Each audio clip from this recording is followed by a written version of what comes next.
உங்கள் RJ media 5 வருட பூர்த்தியை முன்னிட்டு பெருமையுடன் வழங்கும் குரல் மகுடம் அறிவிப்பாளர் போட்டி 2024. பல நூற்றுக்கணக்கான போட்டியாளர்கள் கலந்து கொண்ட விறுவிறுப்பான போட்டியின் 5வது சுற்று தற்போது. வணக்கம், நான் ரிஃப்கா.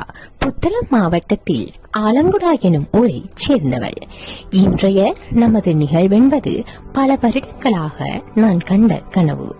அறிவிப்புத் துறையின் மேடையில் என் குரலை திகழச் செய்வதற்கான அர்ப்பணிப்பு எவ்வளவு முக்கியம் என்பதற்கான புரிதலை உங்களுடன் பகிர்ந்து கொள்வதில் நான் மகிழ்ச்சி கொள்கின்றேன். நான் இன்று இந்த இடத்தில் நிற்பதற்கான காரணம் அறிவிப்புத் துறையின் மீதான ஆழ்ந்த விருப்பமும் அதற்காக எனக்கு வழிகாட்டிய ஆர்ஜே மீடியாவும் தான். இது ஒரு கணத்தில் தோன்றிய ஆர்வமல்ல.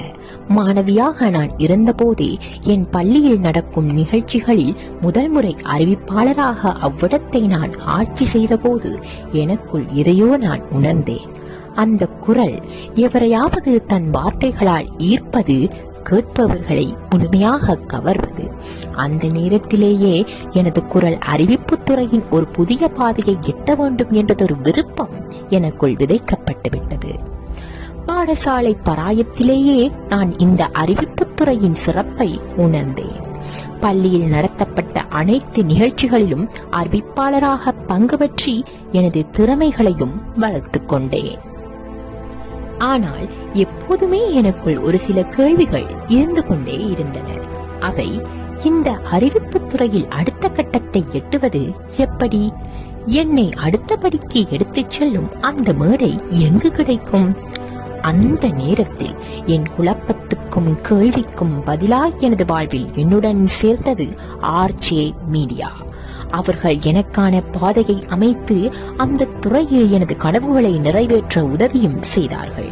அவர்களது குரல் மகுடம் போட்டியில் நானும் ஒரு போட்டியாளராக இருப்பதை நினைத்து பெருமிதம் கொள்கின்றேன். இது வெறுமனே போட்டியல்ல, எனக்கான ஒரு புதிய வாய்ப்பின் தோற்றம்.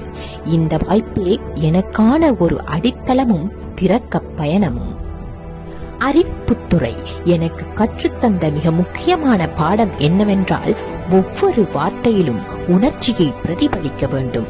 அறிவிப்பு என்பது வெறும் வார்த்தைகளை பேசுவதல்ல, அது எங்கே பேசுகிறோம், யார் கேட்கின்றார்கள் என்பதற்காக தங்களையே அங்கே கொண்டு செல்ல வேண்டும். இதனால் கேட்போரின் மனதில் அதே உணர்வுகளை ஊட்டி அவர்களை நாம் ஈர்க்கலாம். இந்த துறையை நான் நேசிக்க துவங்கியதில் இருந்து ஒவ்வொரு நாளும் நான் பல வகையான அறிவிப்புகளை கேட்டு உணர்ந்ததையே இங்கே பகிர்ந்துள்ளேன். இந்நிலையில் அவர்கள் 5 வருடங்களை எட்டியதை நினைத்து பெருமிதம் கொள்கின்றேன். ஆர்ஜே மீடியாவின் 5 ஆண்டு பயணத்தில் ஒரு சிறு பகுதியாகவே நான் இங்கே நின்று இந்த போட்டியில் பங்கு கொண்டதை நினைத்து பெருமகிழ்ச்சி அடைந்து கொள்கின்றேன். அவர்களின் இந்த 5 வருட பயணத்தில் பல்வேறு திறமை மிக்க அறிவிப்பாளர்களுக்கு வாய்ப்பளித்து அவர்களின் குரலையும் திறமைகளையும் உலகுக்கு கொண்டு வந்தமை ஒரு மகத்தான சாதனையாகும். எனவே மேலும் இந்த துறையை மேம்படுத்தும் வகையில் புதிய தடைகளில் எளிதில் கடந்து செல்லும் உறுதியையும் தன் நம்பிக்கையையும் அவர்கள் எனக்குள் விதைத்துள்ளனர். எனவே இன்று நான் இங்கு நிற்பதும் அவர்களின் தாரகை விளக்கத்தில் வளர்ந்ததும் மறுக்க முடியாத உண்மையாகும். இந்த நன்றியுரையை இனிமையான வார்த்தைகளால் முழுமை செய்ய இயலாது என்பதை உணர்ந்து என் வாழ்வில் ஒவ்வொரு படியிலும் ஆர்ஜே மீடியாவின் ஆதரவோடு எனது கனவுகளை நினைவாக்கவும் எனது முயற்சிகளை திருவினையாக்கவும் அயராது உழைப்பேன் என்ற நம்பிக்கையோடு விடைபெறுகின்றேன். நன்றி.